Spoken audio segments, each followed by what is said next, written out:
नमस्कार दोस्तों, once again welcome to my channel Nirav Hingu.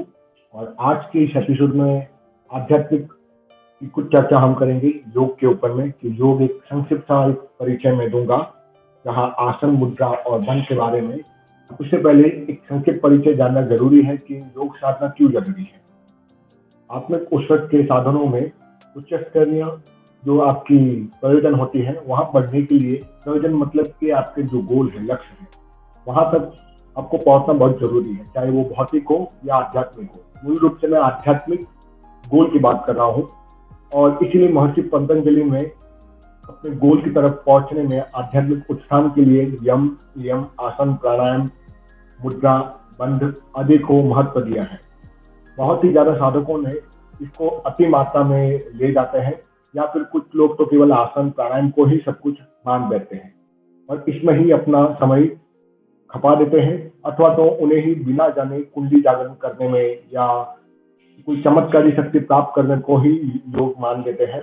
और यही समझते कि सबसे श्रेष्ठ माध्यम केवल योग है, जिसमें केवल हमें आसन सिद्धि, प्राणायाम, प्राणायाम शुद्धि, आसन मुद्रा कुछ मंत्रों के साथ उसका कर लेना, और यही श्रेष्ठतम माना जाता है। और यही विशेष रूप से अपना कर वो आध्यात्मिक प्रगति कर रहे हैं, इस बात का एक प्रकार का संदेह उनको हो जाता है। आसन से जहां मैं बात कर रहा हूँ वह है सारा स्थान, विशेष रूप से जहां पर आप उपासना करते हो अपने जीवन में। स्थान और वातावरण, मन की एकाग्रता और तन्मयता बहुत ही महत्वपूर्ण भूमिका निभाता है। जहाँ विशिष्ट साधना की मैं बात करता हूँ, उसके पीछे सिद्ध संतों की जो बातें हैं, और उसमें से विशेष रूप से सिद्धपीठ संस्कारी रूप से तपस्थली होती है।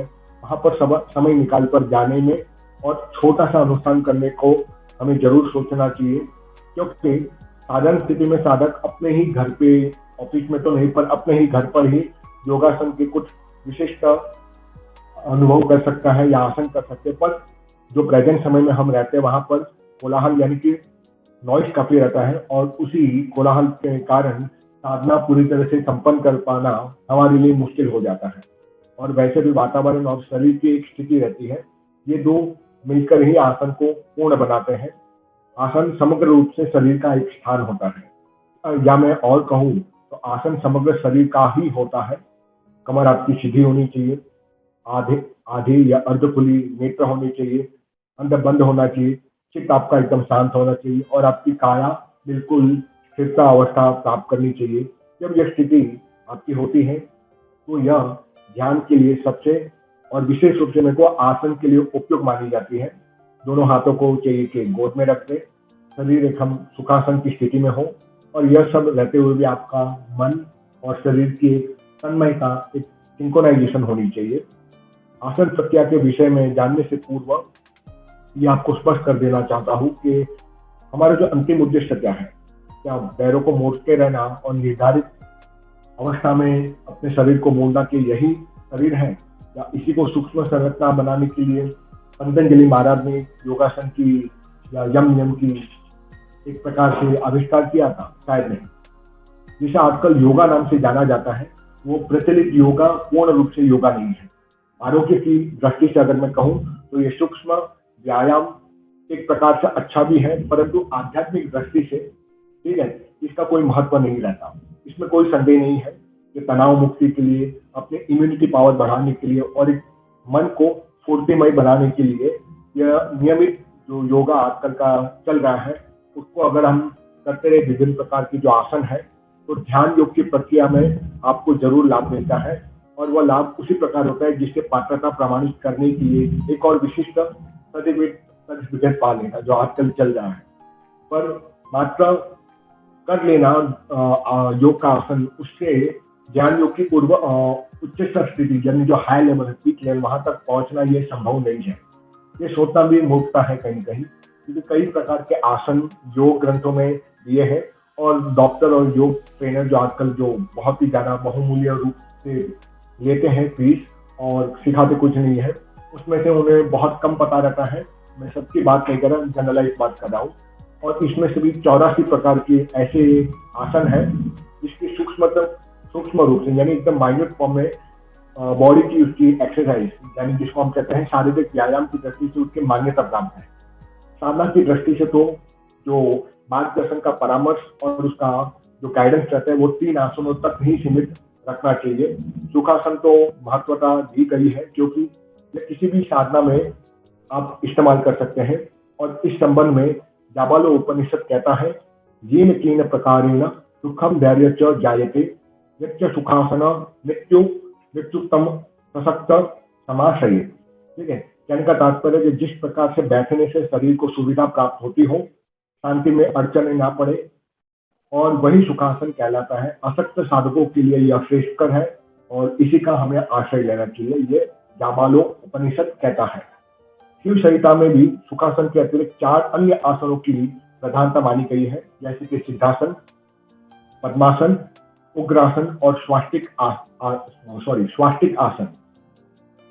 और इसमें भी सिद्धासन और पद्मासन को विशिष्ट स्थान माना गया है। इसी के कारण किसी प्रकार के भ्रम और आध्यात्मिक विस्तार में ना जाकर कहीं कहीं सुखासन, सिद्धासन और पद्मासन को प्रमुखता मिली है और विभिन्न प्रकार के बंध आसन, प्राणायाम में और मुद्राओं में इसको संपुट करके, जोड़ करके प्रारंभिक प्रक्रिया बनाई गई है। इवन योग दर्शन, जैसे कि पतंजलि महाराज का जो योग दर्शन है, उसमें समाधि पाद में आसन को 8 अंगों में जोड़ दिया गया और 8 अंगों में भी तीसरे क्रम का जो प्रधान अंग है उसको यह माना गया है। और यही व्याख्या भी की गई है कि आसन का अभ्यास अवश्य करना चाहिए, क्योंकि शरीर की रज रूपी चंचलता, उसकी जो अस्थिरता रहती है, यानी इम्बैलेंस जो रहता है, तम रूपी आलस्य, यह आसन से नष्ट होकर सात्विक प्रकाश और दिव्यता आपको लाता है, एक तेजस्विता लाता है। दृष्टांत योग में यही उसका वही साधन है। यह आसन सिद्धि के बिना आप अगले पड़ाव पर जा नहीं पाते, या आपका प्रयोजन, जो आपका लक्ष्य है, वो पूरा नहीं होता। ठीक है, इसीलिए आसन के विषय में महर्षि पतंजलि महाराज कहते हैं, प्रयत्न शिथिला अनंत समापति अभ्यांत, यानी प्रयत्न की शिथिलता और परमात्मा में मन लगाने से ही आसन की सिद्धि होती है। जो कि आसन बहुत सारे आसन देख सकते हैं। कैसे पद्मासन लगाए, पद्मासन के बारे में बात करूं, पद्मासन कहते हैं कि ध्यान के लिए तो अच्छा ही, लेकिन गृहस्थ को नहीं लगाना चाहिए, ऐसा भी मत है कुछ साधुओं का जिनसे मैं मिला हूँ। कारण है कि वो ब्रह्मचर्य पालन में सहायक होता है, तो ब्रह्मचार्य के लिए सिद्धासन और पद्मासन अच्छा कहा रहा है, लेकिन गृहस्थ को ज्यादा पद्मासन नहीं करना चाहिए, क्योंकि वो कहीं कहीं काम विकाल को समाप्त कर देता है। मैं पद्मासन का होगा तो किसी और दिन बात करूंगा। अभी फिलहाल तो मैं आसन और हल्के से योग के ऊपर मैं अपनी बात कहूंगा कि शरीर की जो स्वाभाविक तृष्णा है, जो हम अस्थिर रहते हैं, कांपते रहते हैं, उसके लिए स्थिरता होना, शरीर का स्थिर होने के लिए जरूरी है कि हम आसन सिद्ध करें। और ऐसी स्थिति आने पर साधक को भूल कर भी बहिरंग से होकर और आगे नहीं जाना चाहिए, उसको अंतरंग अवस्था तक, यानी बाकी की जो अंग है, यम नियम आसन, ठीक है, यहाँ तक बहिरंग है, ये प्राणायाम सब अंतर की तरफ मुड़ते हैं, वही अंतरंग है। और बाकी जो भाग है अष्टांग योग में, वो बहिरंग है। और इस सूत्र में अनंतः समापति, जो शब्द अभी जो श्लोक मैंने बताया, जो शब्द आया है, उसका अर्थ है कि चित्त वृत्ति, यानी चित्त यानी को मन की एक अवस्था है। चित्त वृत्ति के रूप में हर समय अनेक परिचित पदार्थों की ओर हमारा मन घूमते रहता है, जिसके स्वरूप आपका मन चंचल रहता है, अस्थिर रहता है। और अविच्छिन्न रूप से जो अनंता है, चित्त की जो वृत्ति है, उसमें जब चित्त को एकाकार कर दिया जाए, बाहरी रूप से काट करके अंदर की तरफ अंतर्मुख किया जाता है, तो वो निर्विषय हो जाता है, यही आसन प्राणायाम से, तब आसन सिद्ध हुआ माना जाता है। ये योग शास्त्र और विद्वान कहते हैं। और मूल रूप से यही आसन प्रक्रिया का हमारा मूल उद्देश्य गोल है, जिसे बार बार समझना जरूरी है कि आसन चित्त वृत्तियों को एकाग्र करने में सहयोगी होता है, ना कि अंगों को मोड़ कर मरोड़ कर बिखरने के लिए। और इसी दृष्टि से महर्षि श्री पतंजलि ने अपने आध्यात्मिक योग साधने की दृष्टि से सिद्धासन को, सुखासन को और पद्मासन को बहुत ही महत्वपूर्ण माना गया है। और अंतिम परिणति में तीनों का महत्व एक ही है, ततो बंधा नाभि धातः, समाधि पाठ का ये 48वां श्लोक है। मतलब है कि जब आसन की पूर्ण सिद्धि हो जाती है, तभी गर्मी, सर्दी, भूख प्यास नहीं सताती और शरीर में सहन शक्ति का प्रादुर्भाव होने से ध्यान समाधि की और विक्षेप यानी कि ऑब्स्टेकल, वहां आपको कोई विघ्न बाधा नहीं आती। और ध्यान धारणा के अनेक प्रयोगों में सुखासन को कुंडलिनी जागरण के प्रयोगों में, चक्र के भेदन में और उच्च स्तरीय साधनाओं के लिए विभिन्न बंध मुद्रा में इसका समाशय या इसको इंक्लूड किया गया है, जिसमें से सिद्धासन और पद्मासन को सबसे प्रमुख माना गया है। सुखासन की और ध्यान की जो प्रक्रिया है, इसमें हम प्रयोग करने से पहले या चर्चा करने से पहले चर्चा तो कर ही चुका हूँ, लेकिन एक हल्का सा आपको बताऊं कि सुखासन को लगातार नहीं करना चाहिए, केवल कुछ देर के लिए करना चाहिए। ठीक है, जितनी देर आपको शक्तिशालिनी मुद्रा, सूर्य भेदन, प्राणायाम करना है, उतनी देर तक आप कर सकते हो और तब तक लाभदायक होता है।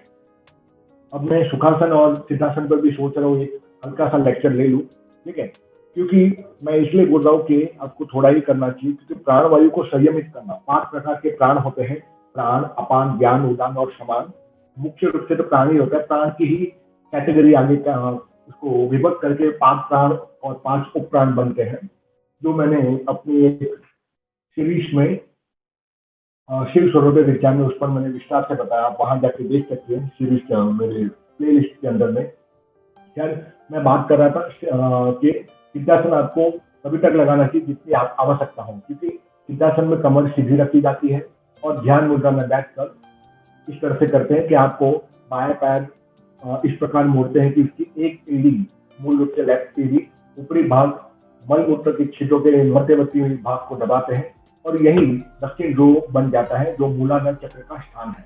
फिर जो दाहिना पैर है, दाएं पैर को ऊपर रखकर पालती जैसी स्थिति बनाई जाती है और इस स्थिति में दाहिने पैर की एड़ी नाभि से लगभग समझो कि 4 उंगल उसी की सीध में रहती है और यह मेरु देश भी है, अर्थात जिसको हम नाभि स्थान कहते हैं या नाभि चक्र का क्षेत्र भी कहते हैं। और इसी तरह आपकी जो बॉडी है, जो देह है, उसको सरल स्थिति में रखकर दोनों बाहों के, यानी दोनों बाहों मतलब क्या है, आईब्रो, दोनों बाहों के मध्य स्थान में आपको स्थिर दृष्टि रखनी चाहिए और इसी तरह निश्चल भाव से बैठने का नाम ही सिद्धासन माना जाता है। और इस प्रकार बैठने से पैरों का पूरा दबाव रहता है जो मूलाधार चक्र के आसपास, और ज्यादा देर तक बैठा नहीं जा सकता, कई लोगों में थक जाते हैं, इसीलिए आपको आवश्यकता अनुसार पैर को बदलते रहना चाहिए अगर आप नहीं बैठ सकते। और इस प्रयोग के सामान्य जप नहीं करना चाहिए। ठीक है, सूर्य भेदन प्राणायाम, कुंडलिनी योग, ठीक है, और सतचक्र भेदन जैसी विशिष्ट साधनाओं के लिए ये सिद्धासन अच्छा माना जाता है। इसका मूल प्रयोजन तो मूलाधार चक्र को जागृत करने में ही योगी जन और अभ्यासी जन करते हैं। और पद्मासन इससे भी सरल है। इसकी सामान्य प्रचलित जो विधि है, पैरों को पैर पर रख, यानी कि समझ लीजिए कि बाएं पैर को, जो राइट पैर है, सॉरी, दाहिने पैर को बाएं पैर की जगह पर रखते हैं, फिर आपको बाएं पैर लेफ्ट पैर की एड़ी को दाहिनी जगह पर रखते हैं। ठीक है, और बाद में आपको चाहिए कि अपनी जो हाथों को, यानी हथेली को एक दूसरे के ऊपर रखकर बॉडी में रखने का जो क्रम है, यही पद्मासन है। और चिकित्सा के रूप में भी इसे किया जाता है, तो इसके पीछे एक वैज्ञानिक कारण भी है। और इन सब आसनों में प्रभाव जो पड़ता है शरीर के स्थूल और भीतरी अंगों पर, यानी कि ऑर्गन्स पर पड़ता है, और इसकी करने रहने से, क्रिया को करते रहने से आपकी रुग्ण अवस्था से आप मिट जाते हैं और स्वास्थ्यता प्राप्त होती है, और वही आपको सक्रिय और समर्थ बनाते हैं जीवन में। और यही कारण है कि आसनों का विशेष स्थान है। अगले एपिसोड में मैं संक्षिप्त में मुद्रा के ऊपर आपको मैं चर्चा करूंगा। तो मिलते हैं अगले एपिसोड में, तब तक के लिए धन्यवाद, नमस्कार, जय हिंद।